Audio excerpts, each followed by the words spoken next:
Good evening all. My name is Fiona and I'm the front of house manager here at the Playhouse Theatre, and you're all very welcome. Earlier this year, a group of 20 people of all ages came together to discuss what it was like to grow up LGBTQ+ here in Northern Ireland. With them was writer Mel Bradley and director Kieran Smyth, and out of those conversations, a play was written. Tonight's performance of Proud to Be, Beyond the Labels of Me is the culmination of that work. We've missed our audiences terribly, and we're sorry that we can't sit shoulder to shoulder with you tonight, but we're honoured and privileged to have you come and engage with our new digital Playhouse. Please do not switch off your mobile phones, and please be sure to like, comment and share and be part of the conversation. The emergency exits are, well, you know the drill, and please continue to support the Playhouse. Thank you.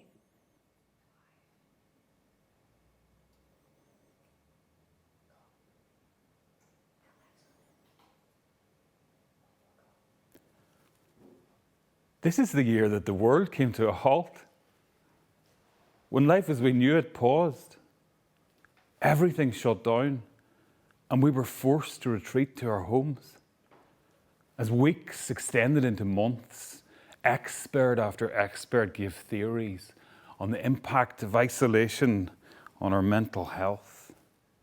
These have been very strange times indeed. We heard of people living on their own, denied human contact, craving the simplicity of a hug, forced to adapt to a new technological world just to stay in touch with friends. Living room discos actually became a thing. Conversations were held through window panes, hands on glass instead of skin.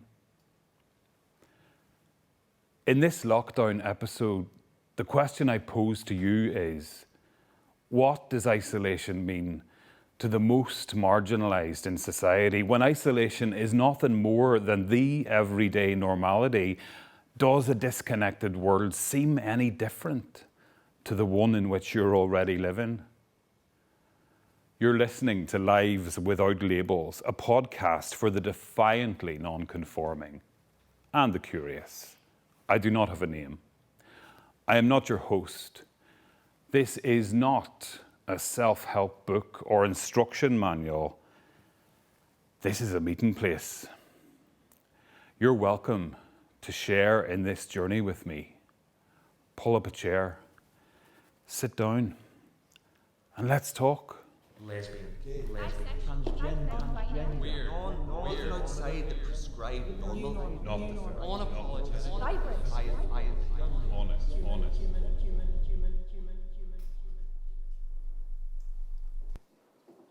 I never really was the kind of girl who played with dolls.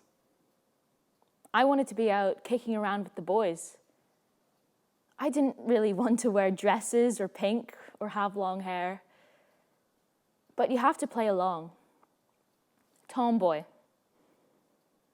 In those tentative steps to coming out, that's all you hear around you. Like, there's some sort of checklist that you have to complete.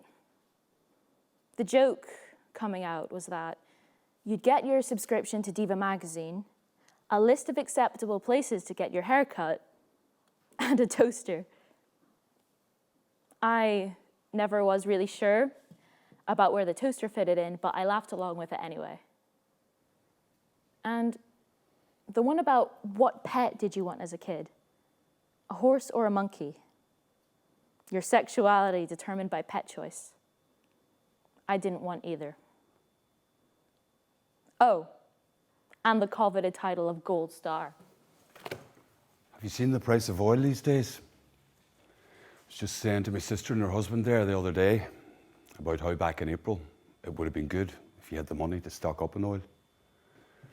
Before everything returns to normal and the world starts moving again. It's been such a relief to be able to spend time with them again.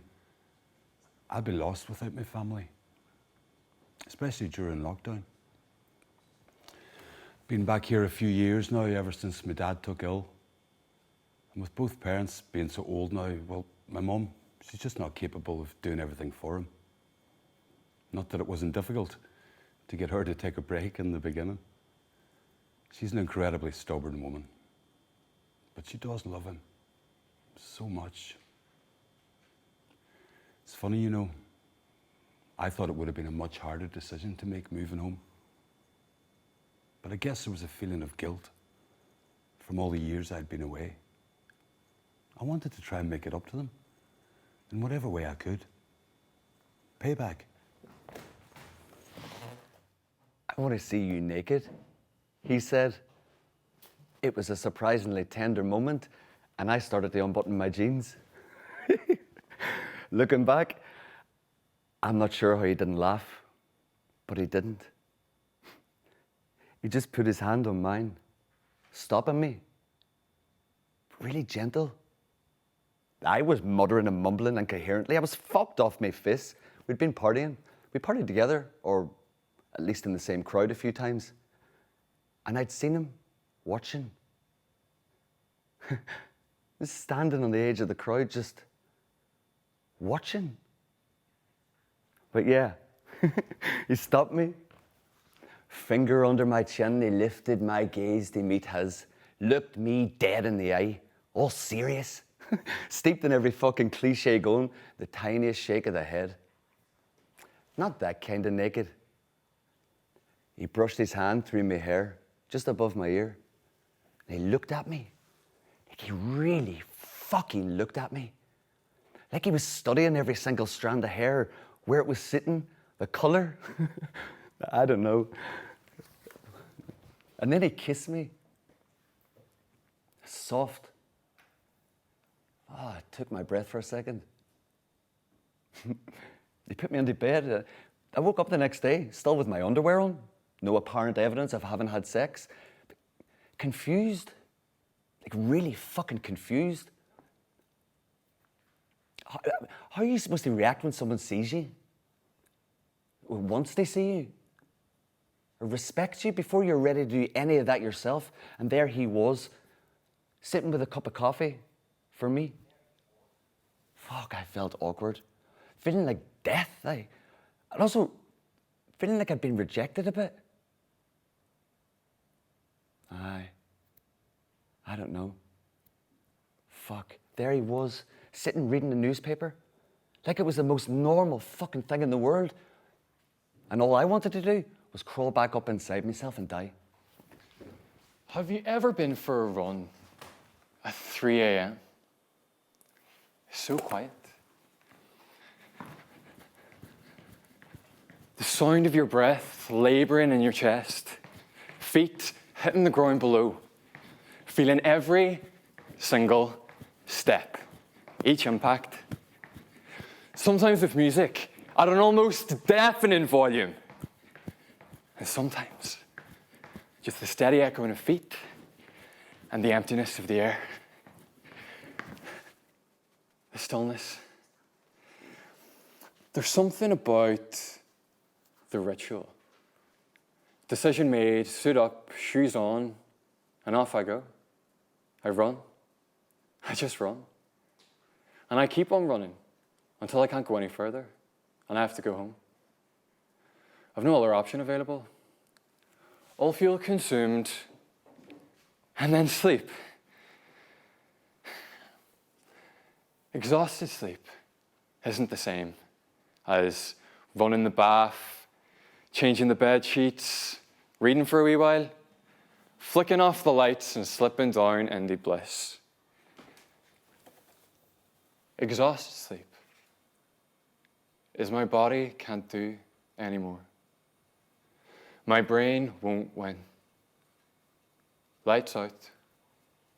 Done. So for the next few months, I partied harder than I had done. I went to every party, loaded up every opportunity to abuse my body. And I took it. That's what you do, right? You're sold this idea of what being a gay man is. But there were no other cultural references in front of you. It was all drink, drug, sex, sesh. I mean, it's different now. It's all clean living celebrities and same-sex couples as parents. I left Derry almost 30 years ago. Made a choice and moved away. Although it didn't really feel like much of a choice at the time. It was more like something I needed to do. When I left, suddenly I had access to this whole new world. There were gay bars, gay nightclubs I could go into where I didn't have to hide who I was.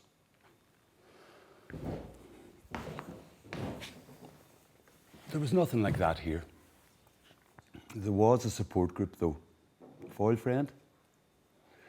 People sat around drinking tea and chatting and getting to know each other in a place where they felt safe.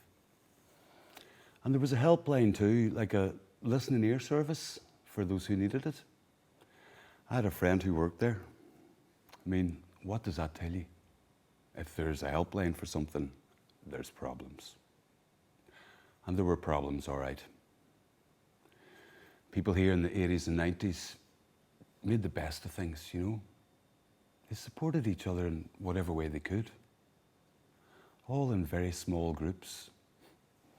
Very, very small groups. And they did that because there was nothing else. We thought we were really radical back then. We were really going against the grain, you know.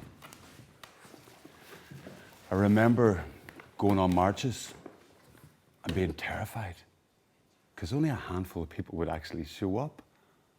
And what if someone saw you? Recognized you? This is when it wasn't as safe to be gay in Derry as it is now. When people ended up in hospital, or worse. So yeah, I left here to get away from it all, to finally breathe. The trick is to fill up your day with solid blocks of stuff. From 3 a.m. to 5 a.m. running, and then crash, up again at 11 and straight into the shower. Get clean.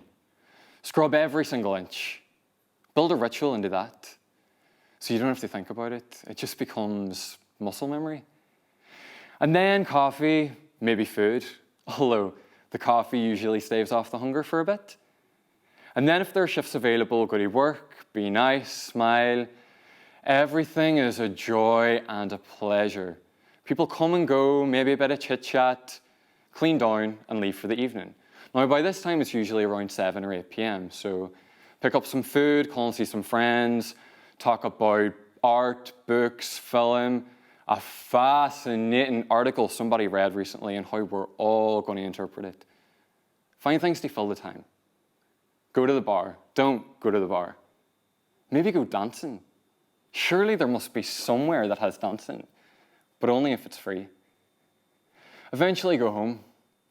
It's late, so there's no need to have anything beyond the minimum conversation of, how was your day? Go to bed. Can't sleep. It's too loud.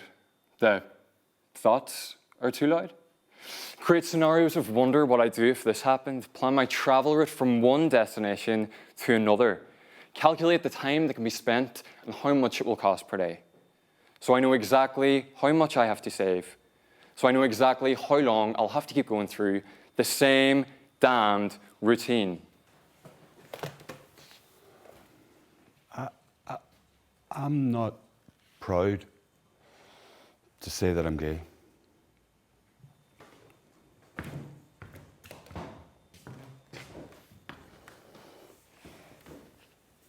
Sometimes I wish I'd never come out. After 30 years in the gay scene, I'm cynical and jaded. You'd think being almost 50, I'd have sorted my head out by now. It's the internalized homophobia. Things have changed so much over the years. Back then, you used to go out to a bar to pick up, had a laugh with your mates, a few drinks, maybe a few more, drugs, bit of dancing, anything to loosen up. There was no messing about either.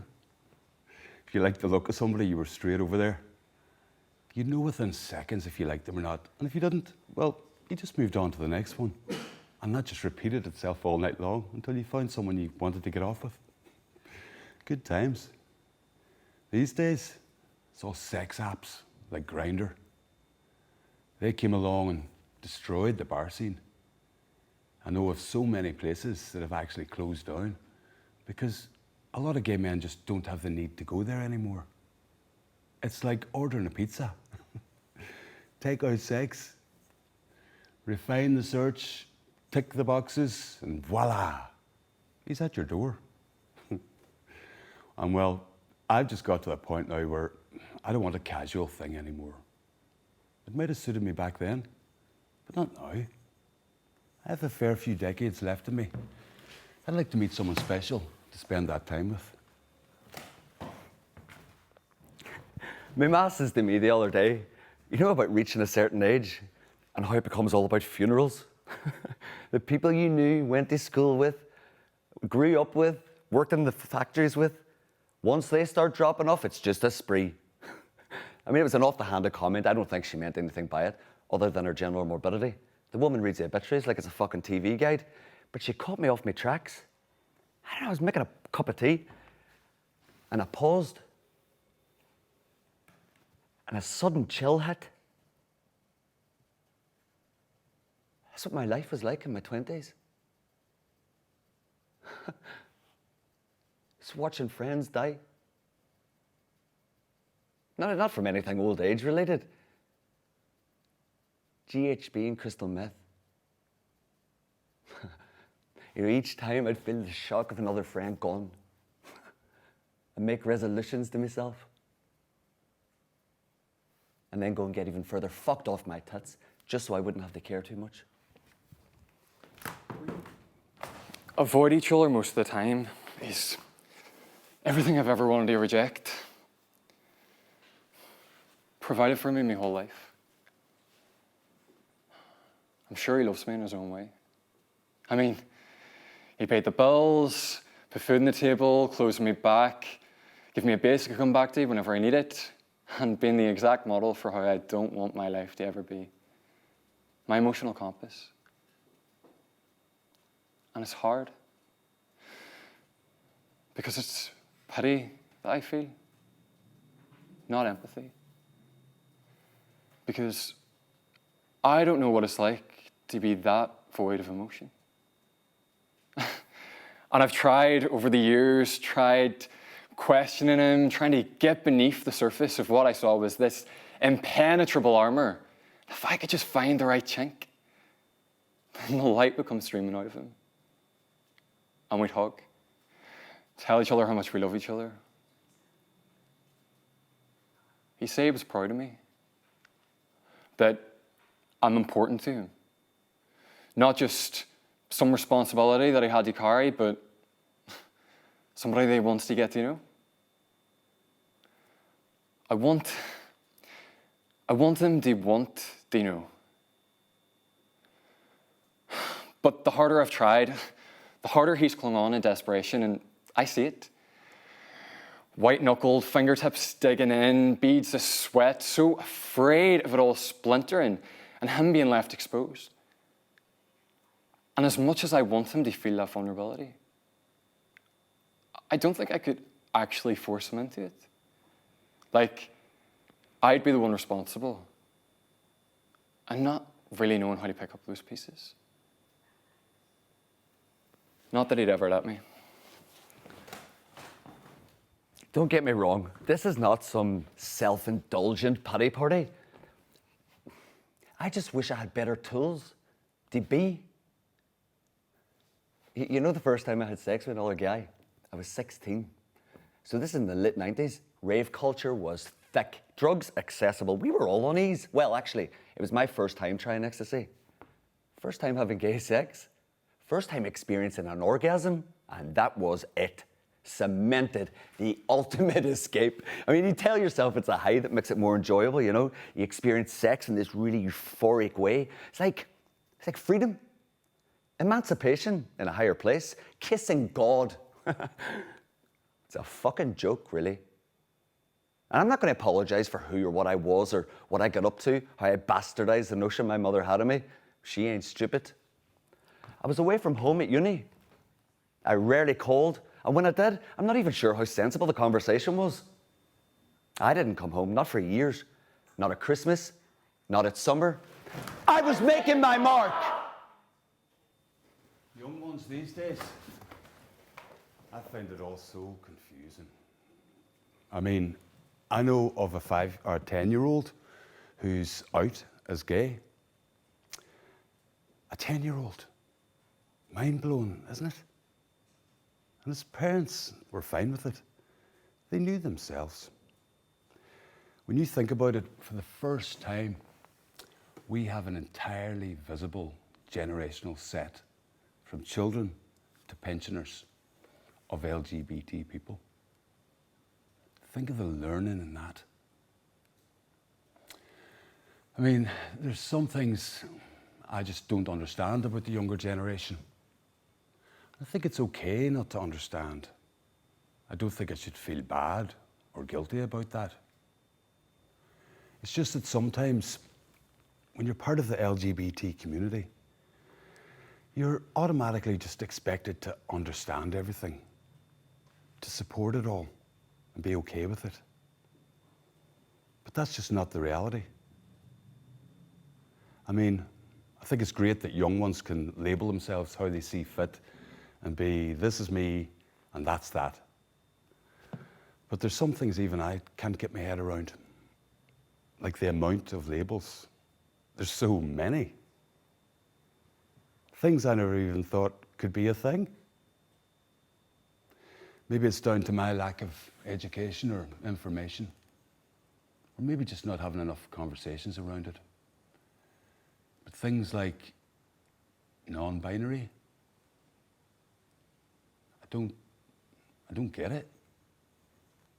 I'd like to say, I understand you, I think you're great, I support you.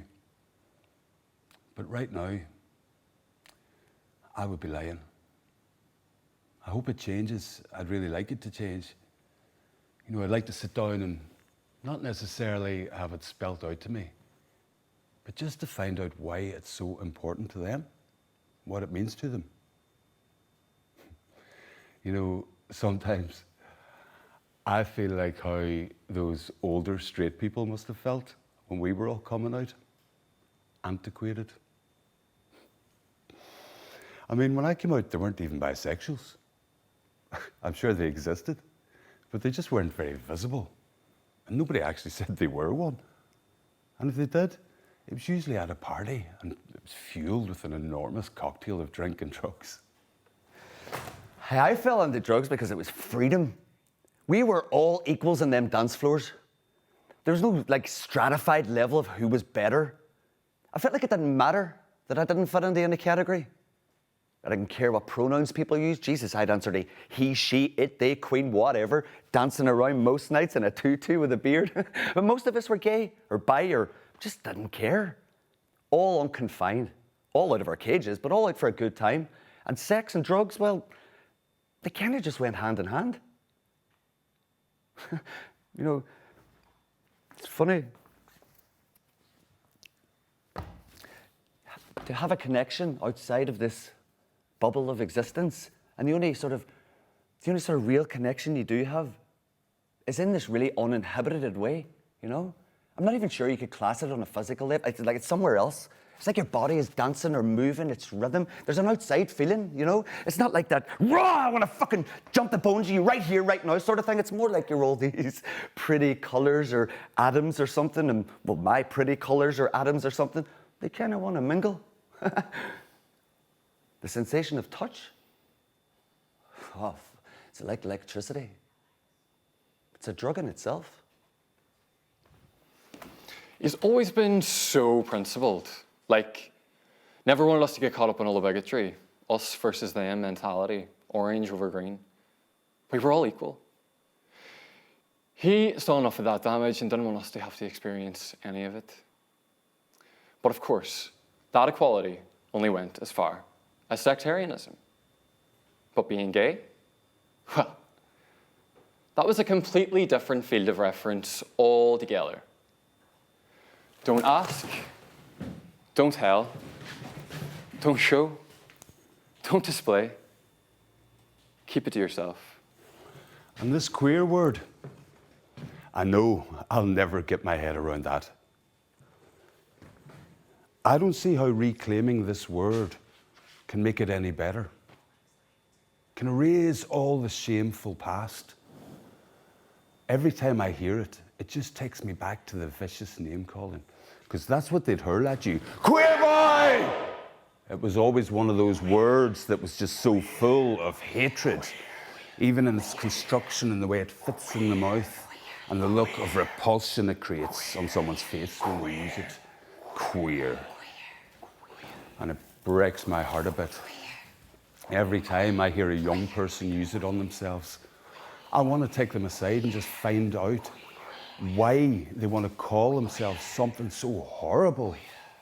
Do they not understand? So, of course I moved away.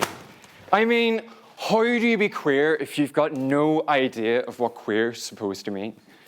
If you've never even seen queer beyond the pages of a magazine? My adolescent self consumed all the gay magazines. I say all. There was one. I remember my heart thundering in my chest, all teenage awkwardness, willing my hands not to shake, forcing myself to look the cashier in the eyes like this was perfectly normal. When I think about it now, I smile. It's like that kid that tells you, I don't have a sweet in my pocket. And it was a sweet in my pocket. A whole bag full. Oh, I pored over every image and article, trying to absorb the queerness off the ink and the pages. I'd have ground it down and snorted it if I had thought it would have made me the right type of queer. And I love that word. I love its antagonism. It's this term that carries the burden of an offensive past. I love that we can hold it in our fists, wear it loudly, because I don't think we should ever forget that damage. And I get a lot of straight people telling me how it's offensive to their ears that surely I shouldn't be perpetuating its use, which is a bit like me wearing a dress on a night out. It makes people feel uncomfortable, because I'm not. It had been about 6 months since that awkward coffee morning. I was out the usual. We'd been on a week-long sesh, nights blurred onto days and onto each other, kind of like how we all felt at the beginning of this lockdown. Anyway, this one night, I'm on the dance floor.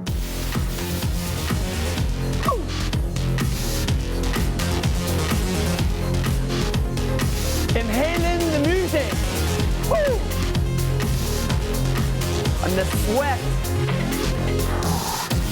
And the pulse of the room. And when I opened my eyes, there he was, standing right opposite me. I was in love with everybody around me. Fuckers I wouldn't normally piss on if they were in fire. But that's the thing, you don't care.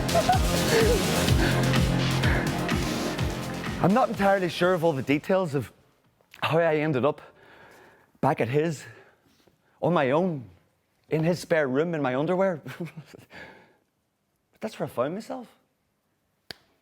Fuck, I must have slept for a week. And when I was finally sober enough to figure out how words formed into sentences, I asked him about the naked thing. He told me he wanted to see me without the pretense. Facade, he called it.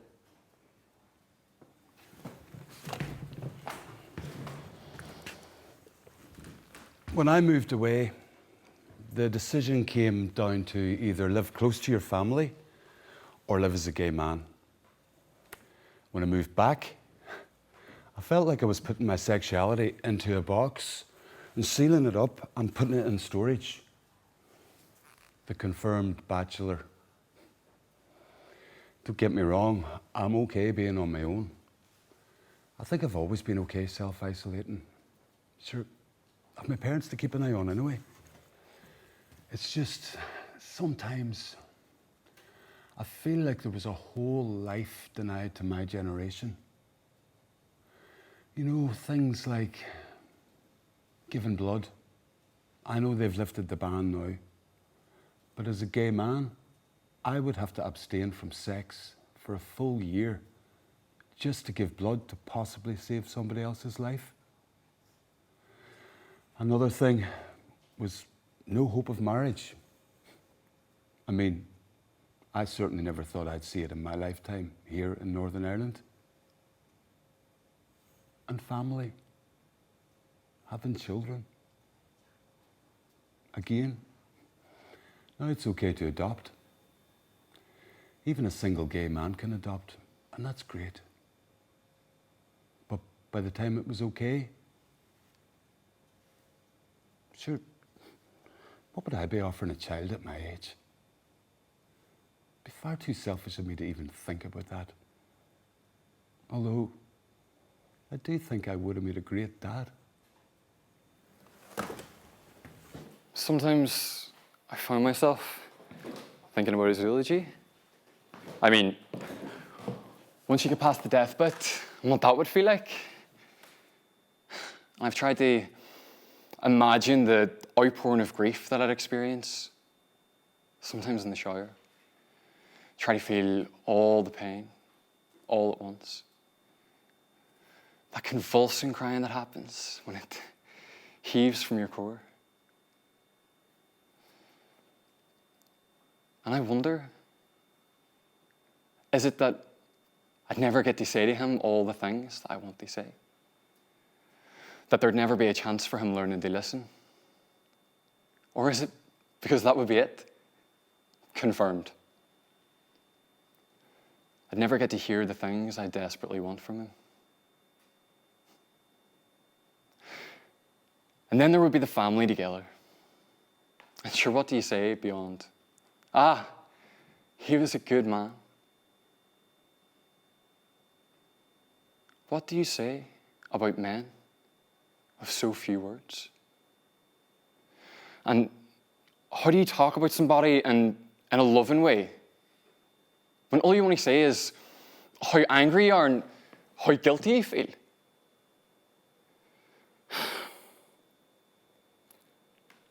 And I know it's not as simple as that's just the way he is.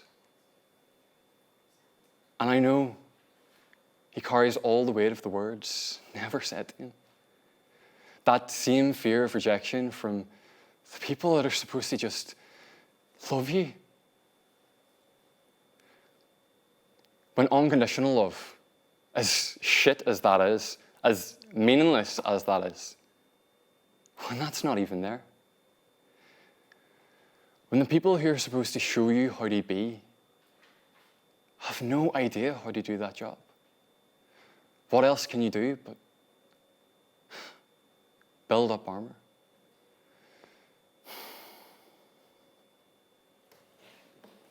Catch all the tiny fragments of your splintered, emotionally malnourished soul.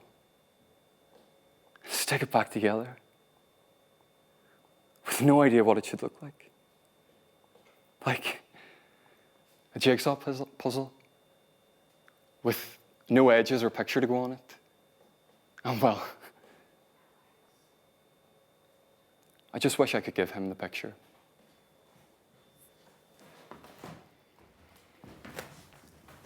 So, eventually I came home. I stopped caring about what the idea of me was supposed to be in other people's eyes. Hey, you know, the first time experiencing sex away from that scene with someone you have an actual connection to, that is kissing God. I fucking cried. I came home because I finally found out how to love me. Didn't have to hide anymore.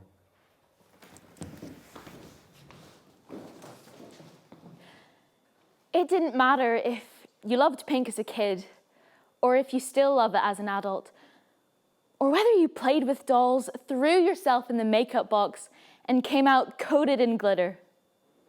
There's always that pressure to conform to some stereotype of what a lesbian should be. And I guess there's a sort of comfort in that conformity.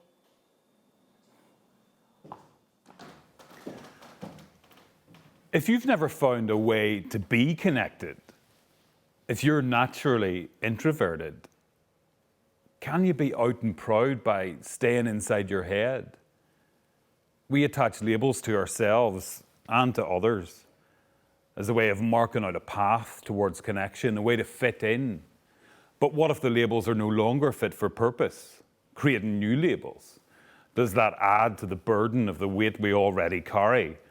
Does it seek to divide us even further, separate us, instead of uniting us? Or is there space for us to find comfort, a place to belong, where we've never before? When I was little, my sister and I used to play dress up. We'd spend hours creating costumes and characters, and I'd have layers and layers of stuff that I thought was just too awesome not to put on me. To leave it in the box would be an absolute insult. And then I'd go and stand in front of my mum, arms wide, presenting myself like a 4-year-old's finger painting that hangs in the fridge. And she'd do that thing that parents do. She'd consider me carefully, wondering how on earth I was moving with everything that I draped on top of me or squished myself into. And then she'd nod her head and offer freely, "Well, don't you look brilliant?" I'd always wait for her to ask me, patiently, still, arms wide, all eagerness and enthusiasm. And she'd squeeze the words from her mouth in a slightly higher octave. "So, what are you today?" And I know she waited for me to perform my rehearsed action. Hand on hips, I tilt my head in that "Mummy, you are so silly" fashion, roll my eyes a little, shake my head, and then offer some princess, monster, dinosaur, scuba diver combo. And she would, without fail, assure me that this was of course what it was. And she was indeed silly for not saying it immediately. I loved that freedom we had to just be however we imagined we should be. I think it was a relief from having to wear uniforms and conform to the rules placed upon us by family expectation. I stuck out 10 years of going to Girls' Brigade. I did it because it always seemed to have been there in my life. Wearing the navy pinafore and the navy jumper and the navy knickers and the navy ribbons in my hair. When I was younger, I didn't really question it too much, but as I started to develop and learn about myself and how I was feeling about life and love and boys and girls, it didn't seem like a place that was very nurturing of those kinds of expression. GB is like super Christian brownies. There's a sense of reinforcement in performing femininity and female roles. And whilst I know everyone there is just trying to do good, be like everyone else. And whilst I get that whole sense of belonging, working together, earning badges for doing activities, and that sense of achievement, I didn't belong. I wanted to live in all the colours, all of them. This is stupid. How do you even write a letter to yourself? Dear 13-year-old me, how's it going? I hope this letter finds you well. I'm writing to you because I have this stupid assignment to do. How is this a good homework idea? I mean, what kind of teacher even comes up with this pseudo-psychology bullshit? What do I say? Where do I even begin? Have you ever stopped to think about the power in a lipstick, what all the contents of this small container can unleash. Held within this tiny tube is the most amazing feeling that a woman like me can ever experience. No? The first time I tried a lipstick, I was about 14. My mother used to keep one lipstick just for special days and Sundays. I can't remember where everyone was or why I was in the house on my own, but I remember going into her room and lifting it from the little box that she kept on her chest of drawers. I pulled off the lid with that sucking pop sound and twisted the tube until the coral tip was barely visible. It was wore down in the shape of her lips. My hands were shaking. I tried bringing it up to my face, eyes closed, and felt the gentle brush of the tip on my bottom lip. And I bottled it, screwed it back down into the tube, stuffed it back in the lid, and put it back in its place in that little box. Fighting back the tears, I walked away, horrified at myself. I remember the first time I heard the word lesbian. It was in secondary school. A girl on the hockey team. And I knew it was something taboo. It was something girls were afraid of, but I hadn't a clue. So I did what my second-year history teacher told me to do.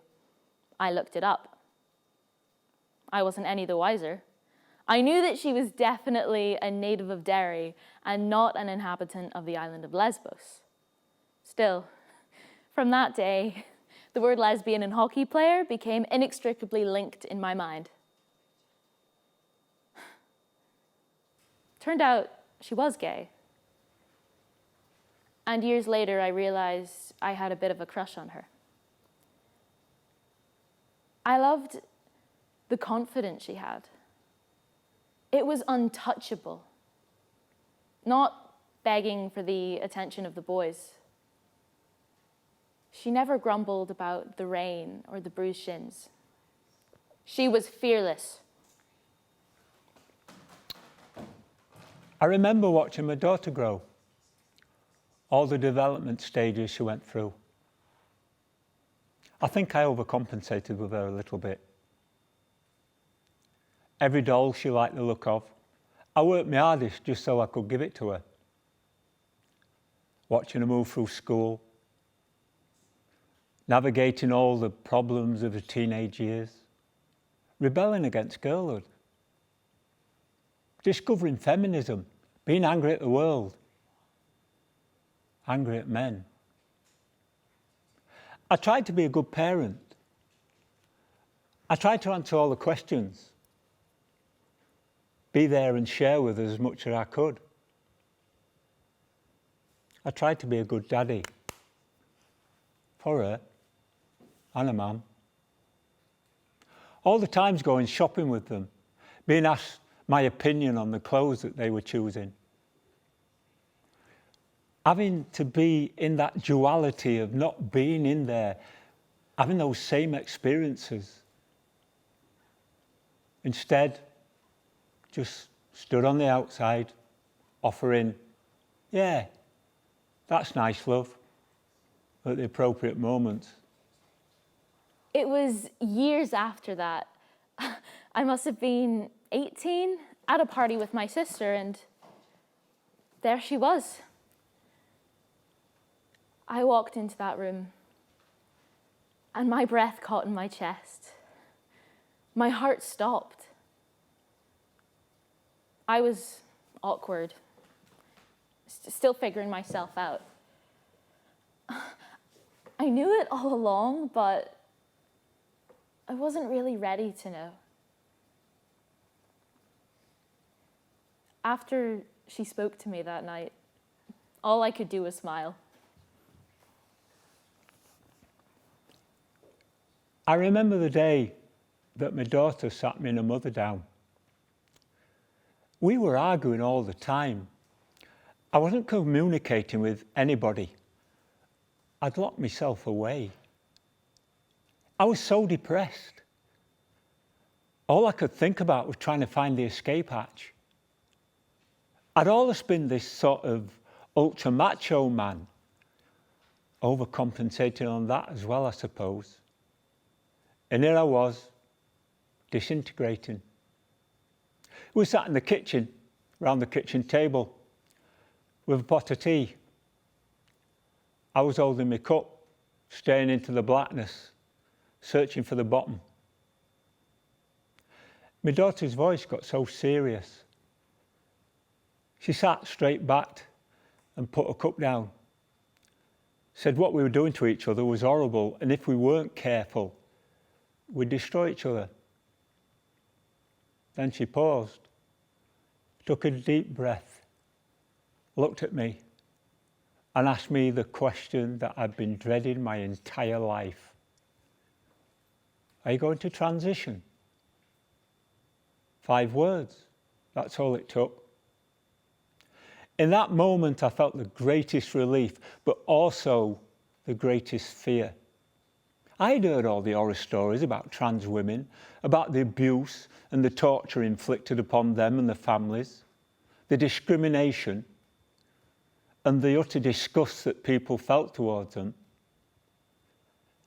And I wasn't sure. I wasn't sure that I could put the people that I love so much through that. On the other hand, if I didn't say yes, I knew I wasn't going to survive. I tried on several occasions to end my existence, stop the dysphoria, make it all go away, make me disappear. The weight of the guilt because of the selfishness of wanting to say, yes, I need to do this for me. The choice before life and death was set before me. I wasn't living. I'd built this shell around myself, and what was left inside was slowly dying. 5 words. 5 words that saved my life. Coming out to my mum was distinctly anticlimactic. Not at all how I thought it would be. And I don't know if my expectation of her having an argument with me is because the fear of being automatically wrong or broken is built into us. My mum is not the kind of person that I would think for even the tiniest fraction of a second as someone who would reject me for being queer. And she didn't reject me. She just nodded her head and said, okay, like it was the most normal thing in the world. Ironic that. Something we want to be normal in the world. That should be normal in the world. We get caught off balance when it's treated like the most normal thing in the world. And I love that it didn't really change her perception of me. Both of my parents have been pretty good with everything I've thrown at them. Hey, past me. It's been so long since I've seen you. How are you doing? I think I'm supposed to be giving you advice on how to survive the next 4 years, but honestly, I think you did all right. You're pretty cool-headed, you have a good group of friends. Well done on that one. Go you, me, us?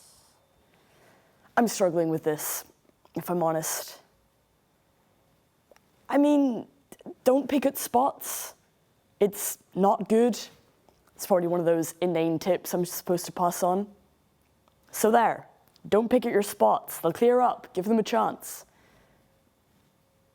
Are you still wearing that oversized hoodie? Of course you are.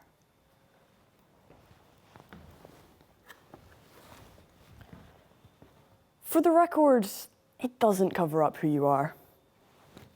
It is comfy, for sure. And I know it's become your security blanket right now. But you will have to put it in the wash at some point, or you're going to stink. Trust me, it won't be the end of the world. Listen, I know you're thinking about choosing your subjects this year. A word of advice, and this one I can give you easily. Don't choose technology and design. Turns out, this will frustrate you loads and will definitely make you cry.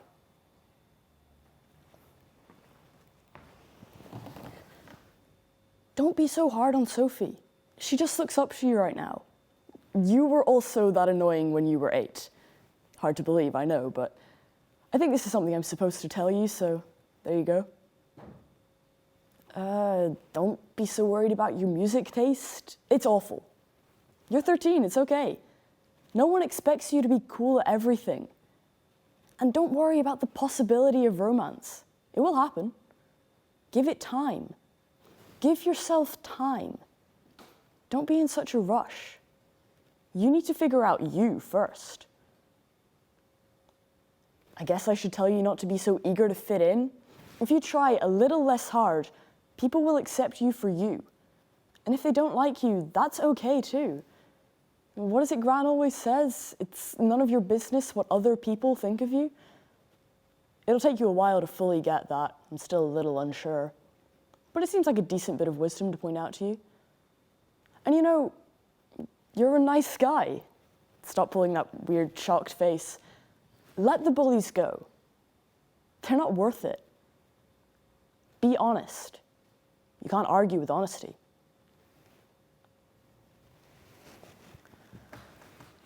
On that note, honesty and all that, there's something we do need to talk about, and by we, I mean you. You can try on as many different hats as you like. You like this analogy. Miss Martin is definitely your favorite teacher right now. Hold on to that, you're going to need her in your corner. But the reality is, you've asked the question and you already know the answer. You know you're different. You know that weird panic you feel and why you feel it. I want you to stop what you're doing right now. I mean, read the next bit of instructions, maybe get to the end of this letter, and then stop. I want you to take off that hoodie that I know you're wearing. Stand in front of the mirror, the one in the bathroom. It's the biggest, and you can see all of you there. That's massively important in this. Lock the door if you like, but just do it. Take a deep breath and look at yourself. It's okay. You're okay. You know who you are. You know what you are. Don't put it off any longer. You need to go and talk about this. There are things that you don't know, and trust me, when you know about them, you'll wish you did this now.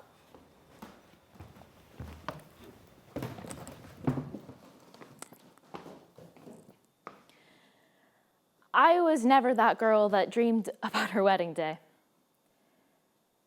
I didn't think about the dress, or who would give me away, or what the theme would be, or standing under the trees, the cherry blossom trees for photos, or even what time of year I'd want. It's just something I never thought was for me. And children. Well, I imagined I'd make a cool auntie. That was about the height of it. You can't transition on your own, love. Well, you can, but it's bloody hard and it's lonely. You need a support network. My daughter was an integral part of that. My therapist too. She was a lifeline. I remember going to pour my soul out in that little room next to her office. 2 chairs facing each other. And me, staring at her shoes. She always wore lovely shoes. I couldn't look her directly. I was terrified she'd tell me no, she couldn't help me. But instead, she said my name, asked me to look at her. I braced myself, met her eyes. Then she said so calmly, so directly, without any doubt tainting her voice, Yes, you are a trans woman. Finally, the moment of validation that I'd waited for all my life. I was lost, in a daze, disoriented. Being told I was that way, the only thing left to do was to decide to live my life properly. My first kiss with a girl was not with the girl I wanted it to be with. And it was horrendous. But I knew I had to try it again. It took until my 5th attempt to get it right. I kept going back for more. I needed to make sure.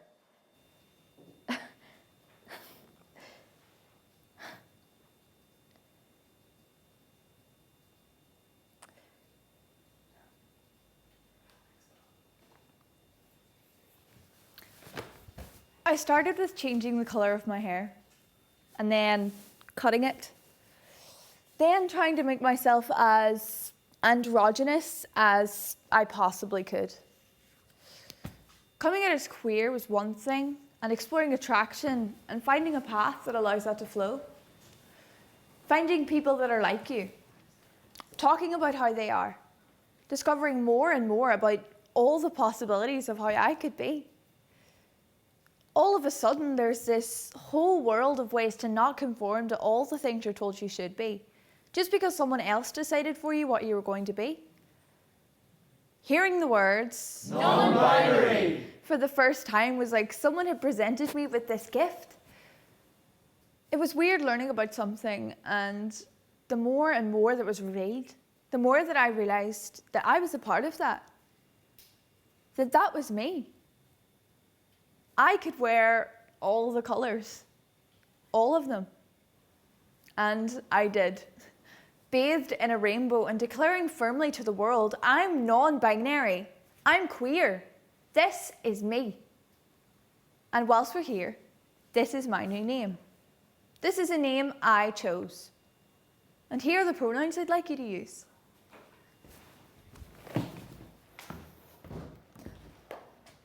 Talk to Mum.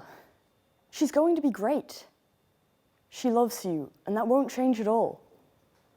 If you tell her now, she can help start things moving, and then you won't have to wait so long. The name that you like. Turns out it fits really well. And it's not as hard as you think to use it. In fact, the first time you say it out loud when introducing yourself, it feels really good. It feels like you. So take a deep breath and just do it. You know you're trans. Stop trying to avoid it. It's not going to go away. This is going to be a long journey ahead of you. Make that start now. See, I waited too long to come out. I mean, once you get over actually saying it, you're going to out yourself so often, it'll be like you took the filter and threw it away. And that's okay too. Don't let that scare you. Don't let the fear of making other people uncomfortable stop you. Most people won't be. And yeah, the dysphoria is horrible when it hits. It'll come in waves. Some days you'll catch yourself in the mirror and it'll be like a truck has hit you. But you'll find good support networks. Let Mom help you find that support. She needs to do that. The waiting lists are depressing. There's so much to go through just to get seen. And like I said, I left it too late. So now I have to wait until I can move away from here to go to uni, before I can get an appointment, before I can get hormones, never mind top surgery. Because you're a kid, you'll have to go through the Child and Adolescent Mental Health Service before you can get assessed. And there are so many referrals to go through. By the time I started on that process, I was told that when I'd get to the assessment stage, I'd be an adult. And the adult waiting list is essentially non-existent, as in, it hasn't taken any new patients since January 2018. this will also frustrate you and possibly make you cry. So please, don't waste any time. I know me saying all this is entirely pointless, but I guess it's good to say it out, write it down. I wish you could have seen the presence of trans men in the world. Maybe that would have made it easier to understand who you are. You will meet some awesome trans men in time. But for now, take a look around at some of the really great men you have in your life. You've got some good ones close to home. And you know, you can help educate them too.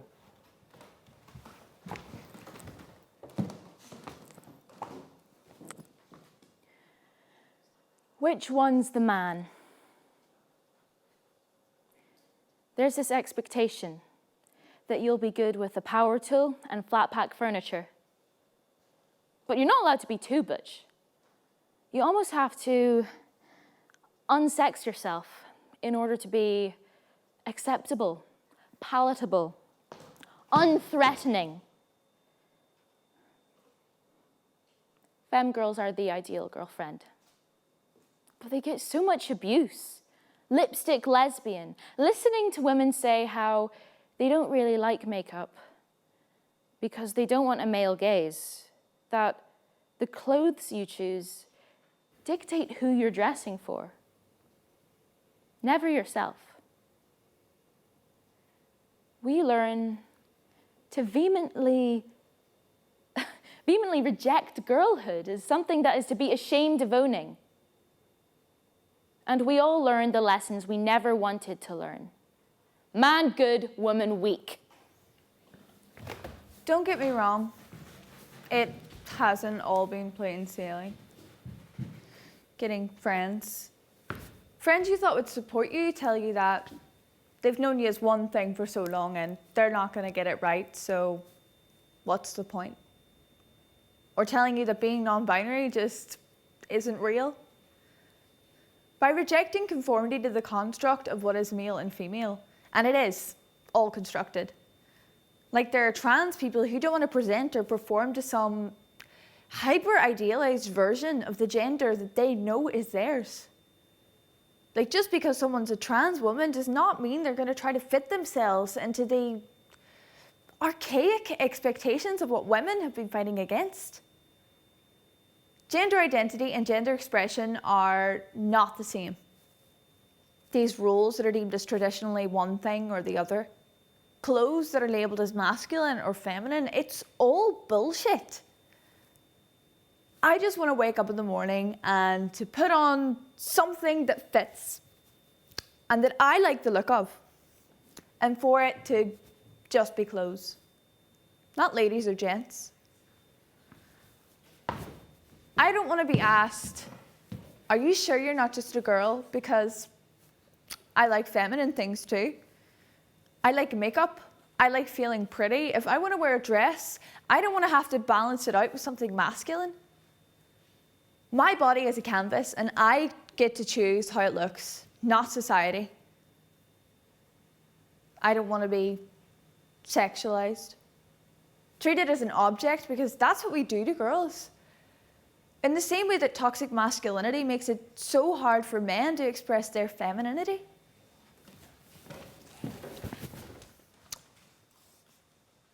After going through all that, the hardest thing is getting the hormone levels right.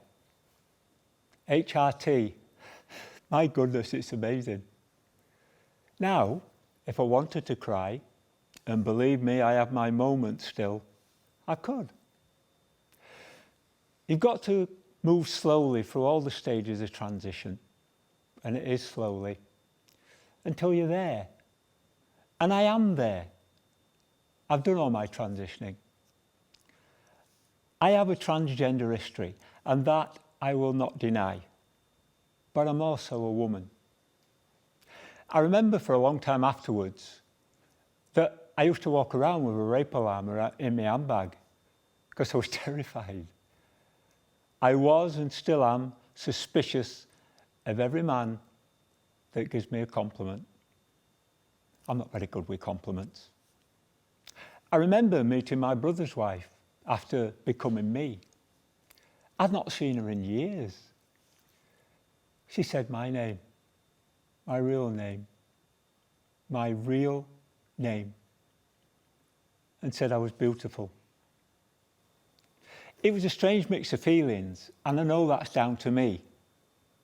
And I have to accept that if someone gives you a compliment, it's because they mean it.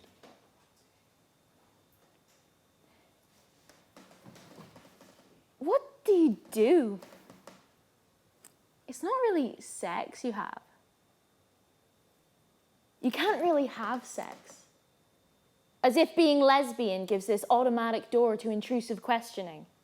And as candid as I am, and as sex positive as I am, there's a line, and that's not okay. And I'm aware there's no one to ask.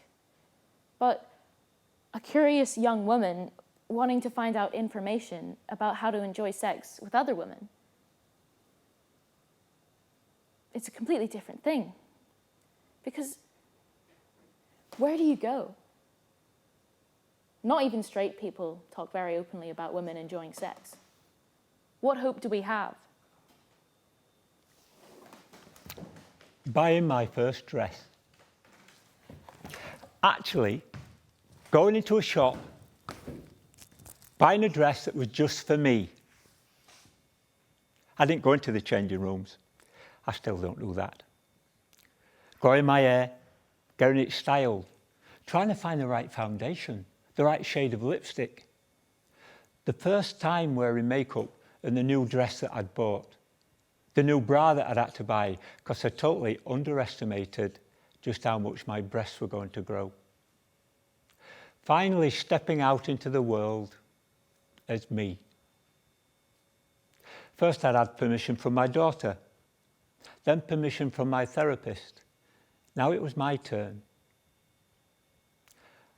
I was claiming my own permission to be the me that I'd always known I was.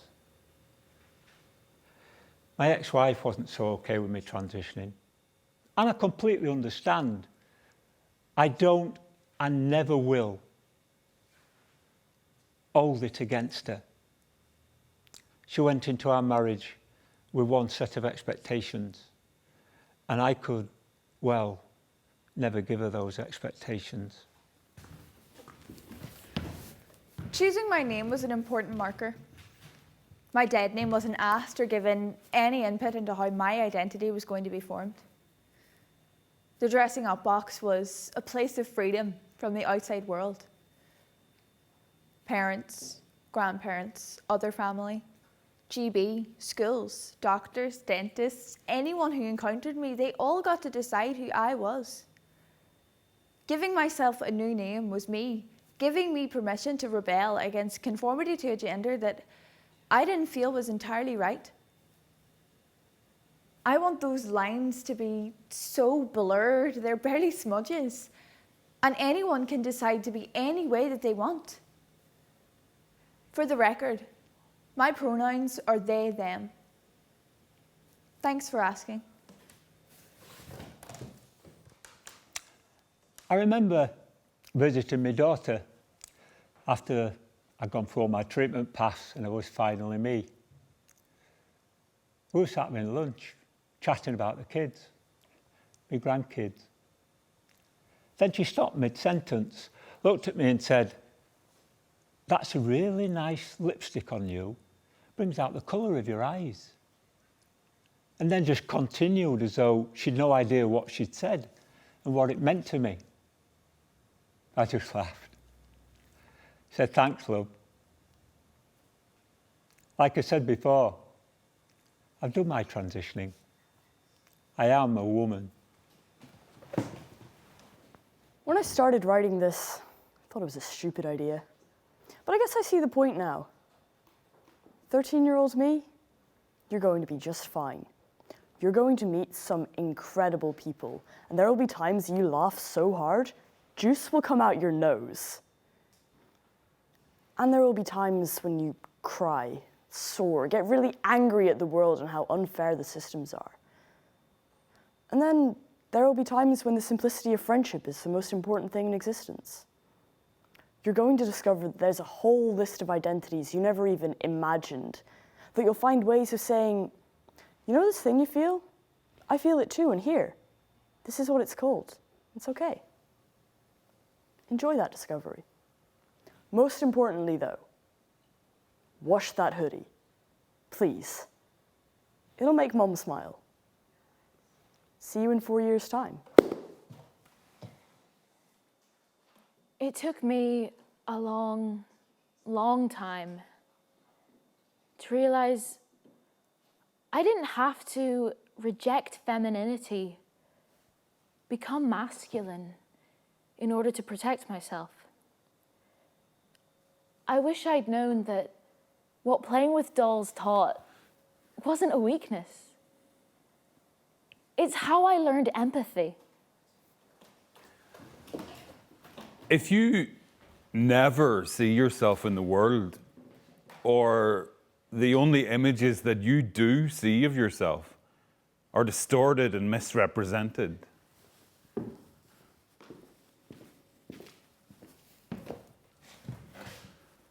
how do you know how to be? We won't always get it right first time. Does that make us any less? If we never match up to the expectations of the world around us, how do we work out the self that's right for us? Stay curious, ask questions, and listen. I do not have a name. I am not your host, but I'm here to talk if you need it. Lesbian. Bisexual. Transgender. Non-binary. Queer. Living outside the prescribed normal. Not the fair. Unapologetic. Vibrant. Candid. Honest.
Part of me felt that nobody would want to know my story. It's just something that you never ever would want to talk about.